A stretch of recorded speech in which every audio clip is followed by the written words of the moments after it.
Hello friends, Ashok IAS में आपका स्वागत है। फ्रेंड्स, हम 2017 का पीवाईक्यू एक नज़र में पेपर देखने जा रहे हैं पीवाईक्यू का। ठीक है, तो हम सीधे अब जो है सिलेबस पे जाएंगे और पीवाईक्यू को देखेंगे। तो हमारी सर्वप्रथम रणनीति कैसा सिलेबस होता है, तो हम पहले सिलेबस देखेंगे। मेरी थोड़ी तबीयत सही नहीं है दोस्तों, तो क्लास को मैनेज करना, आवाज़ थोड़ी भारी लगेगी आपको क्योंकि कोल्ड हो रखा है, फीवर भी आ रहा है। तो इसी कारण से 2-3 दिन से मैं क्लास नहीं ले पा रहा था, तो उसके लिए भी माफ़ करिएगा। अब कंटिन्यू कोशिश करूंगा, अगर तबीयत सही रही तो क्लास कंटिन्यू रहेगी। तो यहाँ पर आप देख सकते हो कि प्रीलिम्स का सिलेबस बहुत ज़्यादा डिफाइन नहीं है, तो मैंने सिलेबस को जो है देखा और यहीं पर इतना पढ़ के, क्योंकि डिफाइन बिल्कुल नहीं है प्री के लेवल पे, तो हम मेंस के सिलेबस को भी देखते हैं। क्योंकि आप जब प्री और मेंस की एक साथ तैयारी करते हैं तब आपको प्रीलिम्स में बहुत ज़्यादा लाभ मिलता है। ठीक है, तो आपने यहाँ पर देखा कि भारतीय विरासत और संस्कृति फर्स्ट पेपर में, जीएस के फर्स्ट पेपर में जाओगे तो आपको ये चीज़ें देखने को मिलेंगी। वहाँ पर आपको 12 पॉइंट दिखाई देंगे। तो शुरू के 4 पॉइंट ये इतिहास से हैं। हालांकि इतिहास से तो 5 तक है क्योंकि वर्ल्ड हिस्ट्री 5वें में है, लेकिन हम 4 तक की चर्चा करेंगे क्योंकि प्रीलिम्स में वर्ल्ड हिस्ट्री तो नहीं आती, आपको पता ही होगा अच्छी तरीके से। तो शुरू के 4 पॉइंट आपको मेंस के देख लेने हैं। मैं हर बार पीछे की वीडियो में चर्चा करता हूँ, इस बार चर्चा नहीं करूंगा क्योंकि गला बहुत दर्द कर रहा है और क्लास हमको लेनी है। ठीक, तो आप इसको पॉज करके अच्छे से देख लीजिए। यूपीसी इन्हीं में से मेंस के सिलेबस से भी प्री के क्वेश्चन बनाता है। ऐसा नहीं कि प्री में के सिलेबस में दिया है तो प्री का ही केवल, अब प्री में बहुत ज़्यादा डिफाइन नहीं था, आप कैसे कर लोगे? केवल उसने पॉइंट लिख दिए हैं, भारत का इतिहास और भारतीय राष्ट्रीय, आप कैसे पता चलेगा? तो आपको पीवाईक्यू देखना है। ठीक, मेंस का सिलेबस देखना है, पीवाईक्यू देखना है। अगर इस रणनीति को आप फॉलो करोगे तो बहुत जल्दी आपको इसका लाभ मिलेगा। ठीक, अब आप यहाँ पर क्या दिया हुआ है कि निम्नलिखित में से ब्रिटिश शासन के दौरान भारत में रैयतवाड़ी बंदोबस्त के संदर्भ में बंदोबस्त के प्रारंभ किए जाने के से संबंधित है, ये संबंध है। ठीक है, तो इनमें से कौन से थे जिन्होंने रैयतवाड़ी व्यवस्था को स्टार्ट किया था या उनसे संबंधित थे? ठीक है, तो ये तीनों को अच्छे से देख लो। Thomas Munro, Lord Cornwallis, Alexander Reid. ठीक, अब आपको क्या करना है कि यूपीएससी दोबारा इससे प्रश्न नहीं बनाएगा, लेकिन कैसे, इसकी थीम से जरूर बना देगा। तो आधुनिक भारत में आप जब भी किसानों से संबंधित, स्थायी बंदोबस्त से संबंधित, मतलब जमीन से जमींदारी व्यवस्था से संबंधित प्रश्न पूछे जाते हैं, तो आपको ये जो है स्थायी बंदोबस्त, रैयतवाड़ी बंदोबस्त, इनको आपको, महलवाड़ी बंदोबस्त, इनको अच्छे से जाकर पढ़ना है। तो पहले आपको क्या करना है, रैयतवाड़ी व्यवस्था के बारे में जाकर पढ़ना है।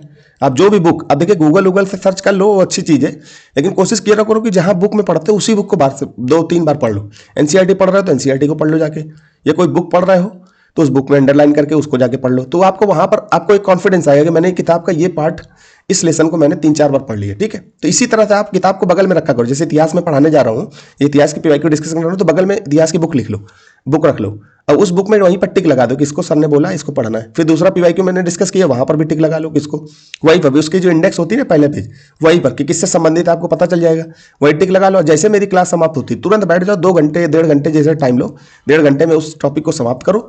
उसके बाद जितने पीवाईक्यू दिए हैं, पीवाईक्यू को आप मैं करा ही रहा हूँ, आपके पास अगर कोई पीवाईक्यू की बुक हो और उससे प्रैक्टिस कर लीजिए। एमसीक्यू भी देख लो किसी कोचिंग इंस्टीट्यूट का, अगर किसी टेस्ट सीरीज आप कहीं ज्वाइन किए हो या एमसीक्यू की कोई बुक हो, उससे एमसीक्यू कर लो। तो इससे क्या होगा कि आपकी तैयारी बहुत बेहतरीन हो जाएगी। तो आपको रैयतवाड़ी व्यवस्था देखनी है, महलवाड़ी देखनी है, अच्छे से पढ़ना एक एक पॉइंट। लेकिन ये तभी पता चलेगा, जैसे आपने पीवाईक्यू देख लिया तो आपको पता चल गया कि यूपीएससी ऐसे प्रश्न सिंपल बना दिया। तो देखिए 2017 तक प्रश्न जो है बहुत ज़्यादा टफ नहीं आते थे, अब धीरे धीरे उनकी संख्या, मतलब टफ होने की तरफ यूपीएससी बढ़ रहा है। ठीक, 2017 के बाद से ही टफनेस की शुरुआत एक तरीके से हुई। फिर इसके बाद जो है स्थायी बंदोबस्त किसने स्टार्ट किया, है ना, कौन सा जो है लॉर्ड था जिसने स्टार्ट किया, इससे क्या प्रभाव थे, किसानों को क्या नुकसान था, है ना, शोषणकारी नीति थी कैसी थी। तो मेंस में भी अगर कोई प्रश्न आता है तो उसको भी आप 2-4 पॉइंट उसमें लिख सकते हो। तो इसको आप अच्छे से जाके करिए अभी। ठीक है, फिर देखिए आर्ट एंड कल्चर से आ गया कि मणिपुर संकीर्तन के संदर्भ में लिखित कथनों पर विचार कीजिए। यह गीत और नृत्य का प्रदर्शन कर रहे हैं। अब देखिए यूपीएससी ने ये पूछा, तो इसका मतलब आप कोई और आर्ट एंड कल्चर या नृत्य कला, यह हो सकता है कोई गायन कला चर्चा में हो या मूर्ति कला, वास्तुकला चर्चा में हो, तो यूपीएससी उससे प्रश्न बनाने की संभावना रखता है। ठीक, तो आपको अच्छे से पढ़ना कि यूपीएससी कैसे बनाएगा। तो आपने अगर उसको गहन तरीके से, मतलब उसको बहुत अच्छे तरीके से रिपीट करके, रिवीजन करके पढ़ा है, तो उससे सवाल बनने की संभावना बनेगी। ठीक, और यूपीएससी जैसे रख रहा है, ये कथन रख रहा है, जैसे 1.23 इस तरह से कथन उसने रखा है, तो उस कथन को कैसे रखने की संभावना बनती है। तो यूपीएससी ऐसे रखता है, बिल्कुल नॉर्मल रखता है, 1-2 पॉइंट ऊपर नीचे घुमा देगा, उसी प्रश्न में आप फंस जाओगे। तो इसीलिए बार बार रिवीजन करना है, ये नहीं कि सब कुछ पढ़ना है, थोड़ा पढ़ो बार बार पढ़ो। ठीक, 1 सेकंड होल्ड करना, पानी पी लो।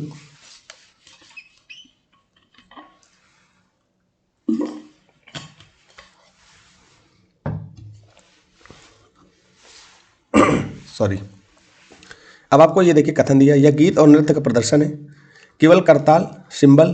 देखिए यूपीएससी आपकी मदद भी करता है, जहाँ पर उसको लगेगा कि यहाँ पर हो सकता है कि हिंदी मीडियम के बच्चों को दिक्कत होगी, तो वो यहाँ पर क्या कर देता है, इंग्लिश के भी उसको देवनागरी लिपि में लिख देता है। ठीक, वह एक वाद्य यंत्र है जो इस प्रदर्शन में प्रयुक्त होता है। यह भगवान कृष्ण के जीवन लीलाओं से संबंधित है। अब ये क्या है मैं यहाँ आंसर नहीं बताऊंगा, तो इसको जाके मणिपुर संकीर्तन के बारे में थोड़ा सा जान लो। अगली बार हो सकता है इससे प्रश्न बनाए, लेकिन आर्ट एंड कल्चर के टॉपिक जो इससे संबंधित है उसको जरूर पढ़ो जाके। वास्तुकला पढ़ लो, ठीक है, मूर्ति कलाएँ पढ़ लो, ठीक, और भी जो है कला की अन्य अन्य रूप है उनको पढ़ लो, ठीक है, नृत्य कला, गायन कला, इस तरह से है ना। ऐसे तैयारी करोगे तो आपकी तैयारी बेहतरीन होगी। फिर अब देखिए एंशिएंट इंडियन से पूछ लिए सवाल, ठीक है। ऋग्वेद कालीन आर्यों और सिंधु घाटी के लोगों की संस्कृति के बीच, अब देखिए संस्कृति, अब आपको एक सवाल मुझसे बताना है, मैं आपसे पूछ रहा हूँ कि संस्कृति और सभ्यता में क्या डिफरेंस होता है। ये मुझे कोई अगर किसी को पता हो तो मुझे कमेंट में बताओ, ठीक। के बीच अंतर के संबंध में लिखित कथनों पर विचार कीजिए कौन सा सही है, ठीक है। अब इसमें आपको बहुत अच्छे से अगर आपने पढ़ा दोनों को, अब दोनों को जब भी पढ़ो कोई टॉपिक, मान लो ऋग्वैदिक काल आप पढ़ रहे हो, उत्तर वैदिक काल पढ़ रहे हो, और आप सिंधु घाटी सभ्यता पढ़ रहे हो, मान लो सिंधु घाटी, इसको जो है मैंने ऋग्वैदिक को आर से डिनोट कर दिया, ठीक है, उत्तर वैदिक ऋग्वैदिक, ठीक, ऋग्वैदिक को आर से, उत्तर वैदिक को यू से, और ये सिंधु घाटी सभ्यता। अब दोनों की कंपेरिजन मतलब कंपेरिजन करो कि इसमें अंतर क्या था। तभी अब यूपीएससी की एक बहुत अच्छी जो है रणनीति, मतलब वो यूपीएससी ऐसा आपसे मतलब डिमांड करता है कि आपको एक सब्जेक्ट से दूसरे सब्जेक्ट में लिंक करना आना चाहिए, तो यूपीएससी ऐसे सवाल बना देगा। अब क्या होगा कि ये सवाल जो है एक सब्जेक्ट के अंदर के भी होता है कि आप एक टॉपिक को पढ़ के दूसरे टॉपिक से लिंक कर पा रहे हो कि नहीं पा रहे हो, तो यूपीएससी मेंस में भी यही चीज़ करता है और प्री में भी ऐसे सवाल बना देता है। तो आप इसको पॉज करके दोनों की स्थितियों के बारे में पढ़ो, ये सवाल कर लोगे मुझे पता है। अब मैं इसका डिस्कशन करने नहीं जा रहा हूँ, आप इसको पॉज करिए, और आपको मैं बता रहा हूँ कि आपको एंशिएंट उठाओ, शुरू से हड़प्पा सभ्यता से उठाओ, हड़प्पा सभ्यता, इंडस वैली सिविलाइजेशन प्लस ऋग्वैदिक काल, उत्तर वैदिक, मतलब वैदिक काल आपको पढ़ाना जाके जाइए और पढ़िए। बगल में किताब रखे होगे आप, इसको मेरे क्लास जैसे खत्म होगी इसको जाकर के पढ़ना, ठीक। अब आगे चलते हैं। फिर आगे क्या, 1927 का बटलर कमेटी, बटलर समिति क्या थी। अब यूपीएससी इससे मतलब है कि आपसे इस तरह के भी सवाल बना देता है, कोई कमेटी है कुछ है उससे चर्चा में रही तो आपसे सवाल बना देगा। चर्चा में क्या इतिहास में है, यूपीएससी ने रख दिया उससे सवाल। अब आपने अगर अच्छे से नहीं पढ़ा है तो आप इनमें से उसको अलग ही नहीं कर पाओगे। या अगर केंद्रीय और प्रांतीय सरकारों की अधिकारिता से निश्चित करना है, भारत के सेक्रेटरी ऑफ स्टेट की शक्तियां निश्चित करना है, राष्ट्रवादी प्रेस पर सेंसर व्यवस्था अधिरोपित करना है, भारत सरकार एवं देशी रियासतों के बीच संबंध सुधारना है। अब बटलर समिति आप अच्छे से जाकर पढ़ो कि बटलर समिति होती क्या है, ठीक है। आप अच्छे से पढ़ोगे तो आपको समझ में आ जाएगा, ठीक। तो बटलर समिति अब यहीं पर आपने पढ़ लिया, अब आप जो वहां पर पढ़ोगे अगली बार हो सकता है कि बटलर समिति ना पूछे, कुछ और वहां पर इंपॉर्टेंट होगा, आप पढ़ते पढ़ते आपको समझ में आ जाएगा, यूपीएससी उससे भी सवाल हो सकता बना दे। तो अगली बार आपको ऐसे ध्यान रखना कि ऐसे ही पढ़ाई करनी है। ऐसे जो है जिस तरह से मैं बताता जा रहा हूँ इस तरह से अगर आप करते रहोगे तो पीटी तक आपका पूरा सिलेबस ही रिवीजन हो जाएगा, क्योंकि यूपीएससी ने ऐसे सवाल ही पूछ रखे हैं।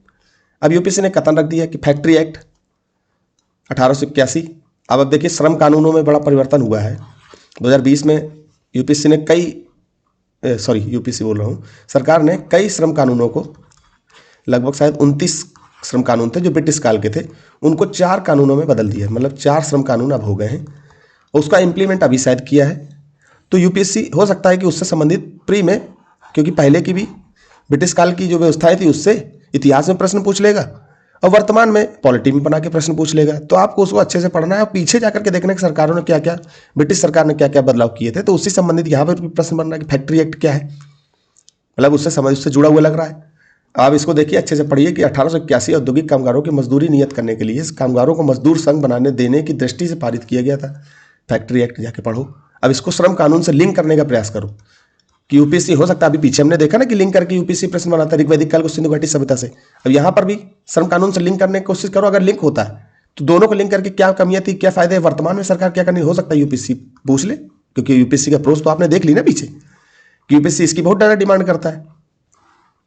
फिर एन.एम. लोखंडे ब्रिटिश भारत में मजदूर आंदोलन संगठित करने में अग्रगामी थे। अब एम.एन. लोखंडे क्या थे, इनके बारे में थोड़ा सा देख लो, बहुत ज़्यादा अंदर जाने की जरूरत नहीं है, आप इन्हीं को पढ़ोगे। फैक्ट एक्ट हो सकता है कि यहीं पर आपको ये चीज़ें मिल जाए, ठीक। तो आगे चलते हैं। अब 1929 का व्यापार विवाद अधिनियम, ट्रेड डिस्प्यूट एक्ट। अब 1929 की महामंदी भी थी। अब इसको जैसे आपने आया तो तुरंत आपके दिमाग में इकोनॉमी का भी दिमाग में चला जाना है कि महामंदी आई, इसका मतलब क्या। अब आपको ये सोचना है कि मंदी क्या होती है, रिसेशन क्या होता है। मंदी को आपने अच्छे से देखा तब आपको ये, फिर इसके बाद यहीं छोड़ दो इकोनॉमी को आपने तुरंत रिकॉल करना है, देखने नहीं जाना, रिकॉल कर लेना कि ऐसा क्या था। अगर आपने पढ़ा होगा सारे विषयों को इकोनॉमी को अच्छे से, तो रिकॉल कर लोगे, फिर यहीं छोड़ दो, क्योंकि ये भी रिवीजन हो गया, यहीं पर रिकॉल किया, इसका रिवीजन हो गया। अब 1929 का व्यापार विवाद डिस्प्यूट, व्यापार विवाद अधिनियम क्या था, मतलब ट्रेड डिस्प्यूट एक्ट क्या था, निम्नलिखित में से किसका उपबंध करता है, मतलब क्या है। तो व्यापार विवाद अधिनियम, इसको अच्छे जा करके देखो कि क्या है। जब आधुनिक भारत आप पढ़ोगे तो ये सब चीज़ें मिलेंगी, लेकिन मैं आपको टुकड़े में बता रहा हूँ कि इसको अच्छे से पढ़ो, फिर आप जब एक साथ पढ़ोगे तो एक से दूसरे को लिंक करके आपको पढ़ना है। अब इसको पॉज करके सॉल्व करो, अगर आपको आता है तो टिक लगाओ, कमेंट में लिखो कि सर मैंने ये चीज़ें, इसका 6 नंबर का ये आंसर है, उसका ये आंसर है। ठीक, मैं तो यहाँ पर आपको के लिए बता रहा हूँ कि आपको आगे रणनीति कैसे अपनानी है। अब देखिए भारत के धार्मिक इतिहास में, अब फिर पूछ रहा है कि संदर्भ कथनों पर विचार कीजिए। सौत्रांतिक और सम्मति जैन मत के आर्ट एंड कल्चर से है, और एंशिएंट इंडियन में आप जाओगे तो आपको पता होगा कि एंशिएंट इंडियन में आपकी बुद्ध मतलब बौद्ध धर्म और जैन से बहुत सवाल बनते हैं, तो इनको आपको अच्छे से जाके पढ़ना है। ठीक है, जैसे आप पढ़ लोगे तो ये क्वेश्चन आपके हो जाएगा, तो आपको पहले जाकर के ये पढ़ना है। ठीक, फिर ये शब्दावलियाँ भी देख लें, सौत्रांतिक सम्मति, ये जब पढ़ोगे तो ऑटोमेटिक आ जाएंगी अगर होंगी तो। ठीक, नहीं तो आपको जाकर के इसको देखना है। ठीक, फिर आगे हम चलते हैं। फिर क्या कह रहा है, निम्नलिखित में से कौन सा काकतीय राज्य में अति महत्वपूर्ण समुद्र पत्तन था। अब यूपीएससी बहुत ज़्यादा इसे पत्तन या अभी भी बनाया, 2020 में भी पूछा था, तो पूछ रहा है। अब इनको देख लो, ये क्या है। अब इनको, ये मसूलीपट्टनम है, मछलीपट्टनम है, इससे अंग्रेजों का क्या ताल्लुक था उसको भी देख लो। मोटूपल्ली क्या है, नेल्लूर क्या है, इनको देखो और इनको कनेक्ट करने की कोशिश करो। फिर चलते हैं आगे। राधाकांत देव ब्रिटिश इंडियन एसोसिएशन के प्रथम अध्यक्ष थे। अब आपको देखना है, ये आधुनिक भारत में आप पढ़ोगे तो ये चीज़ें मिलेंगी आपको। यूपीएससी लिंक करके भी, मतलब कि मिलाने के लिए भी पूछ लेता है। तो कौन किससे, अब इनके बारे में आपको सिलेबस में भी दिया हुआ है कि जो विशेष हैं, जो महत्वपूर्ण व्यक्तित्व हैं, यूपीएससी उनसे सवाल पूछता है, महत्वपूर्ण व्यक्तित्व से। अब यहाँ पर दिया हुआ है, देखिए, आधुनिक भारतीय इतिहास महत्वपूर्ण घटनाएं व्यक्तित्व। व्यक्तित्व साफ साफ सिलेबस में दिया हो तो यूपीएससी सिलेबस में सवाल पूछेगा कि नहीं पूछेगा। तो कोई व्यक्तित्व है तो उससे सवाल यूपीएससी पूछ सकता है। ठीक है, फिर गजलू लक्ष्मी नरसू चट्टी सुरेंद्र नाथ बनर्जी, ये किनसे संबंधित है। इसी तरह की लिस्ट आप निकाल लो, जहाँ पर आप पढ़ते हो आधुनिक भारत, वहाँ पर कुछ बुकों में लिस्ट दी होती है। आप उसको जाकर के 2-3 बार रोज डेली जब भी पढ़ो एक बार रिवीजन कर लो, 1-2 सवाल इससे बनेंगे, आपके हो जाएंगे। फिर चलिए, फिर देखिए पूछा, अब इसमें युग्म पर विचार कीजिए। जब ऐसे दिया हो तो नीचे तुरंत कूट पढ़ो, इनके सुमेलित कीजिए, सही मतलब सही सुमेलित कीजिए। चलिए, शैव उत्सव सिंधियों का है क्या, नंदाराज जात यात्रा गुंडों का है क्या, वारी वारकरी संथालों का है क्या, इसको जाकर के अच्छे से पढ़ो, जाकर के खोजो यहीं पे। बोधिसत्व, फिर बोध देखिए इंपॉर्टेंट है। पद्म पाणी का चित्र सर्वाधिक प्रसिद्ध प्राय चित्रित चित्रकारी है, तो इसके बारे में बताओ। अजंता में है, बाग में है, बादामी की गुफा, एलोरा में, किस में है। तो पहले जाकर के आपको पद्म पाणी बोधिसत्व के बारे में, जैसे तो पिछले मैंने आपको बताया बौद्ध जैन, तो बौद्ध जैन आप एंशिएंट मेडिवल जब आप पढ़ोगे, सॉरी एंशिएंट पढ़ोगे, तो बुद्ध के बारे में पढ़ोगे जब जाके बौद्ध धर्म के बारे में, तो आपको ये चीज़ें जो है ऑटोमेटिक पता चलेंगी। तो ये चीज़ें जैसे हाईलाइट करोगे, यार इससे तो प्रश्न बना था, उसको तुरंत देखो कि किससे संबंधित है। फिर इनके बारे में भी देख लो, अजंता, बादामी, एलोरा, बाग, ऐसे आप जो है पढ़ाओगे, मतलब पढ़ोगे तो आपको लाभ मिलेगा। फिर क्या है, डायरकी सिस्टम के बारे में पूछ ले कि भारतीय इतिहास के संदर्भ में द्वैत शासन डायरकी सिद्धांत किससे निर्दिष्ट करता है। केंद्रीय विधानमंडल का 2 सदनों में विभाजन, 2 सरकारों अर्थात केंद्रीय और राज्य सरकारों को शुरू किया जाना, 2 शासक समुच्चय, एक लंदन में और दूसरा दिल्ली में, प्रांतों को प्रत्यायोजित विषयों का 2 वर्गों में विभाजन करना। अब देखिए डायरकी सिस्टम के बारे में पूछ ले कि डायरकी सिस्टम होता क्या है। अब डायरकी सिस्टम कब आया उसके बारे में तो पूछ सकता है, तो आपको ये जाकर के द्वैत शासन क्या था, कब खत्म किया गया, कब लागू किया, कब केंद्र के स्तर पे लागू था, कब राज्य के स्तर पे लागू था।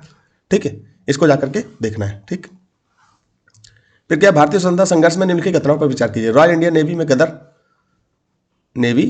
गदर, फिर भारत छोड़ो आंदोलन का प्रारंभ, द्वितीय गोलमेज सम्मेलन।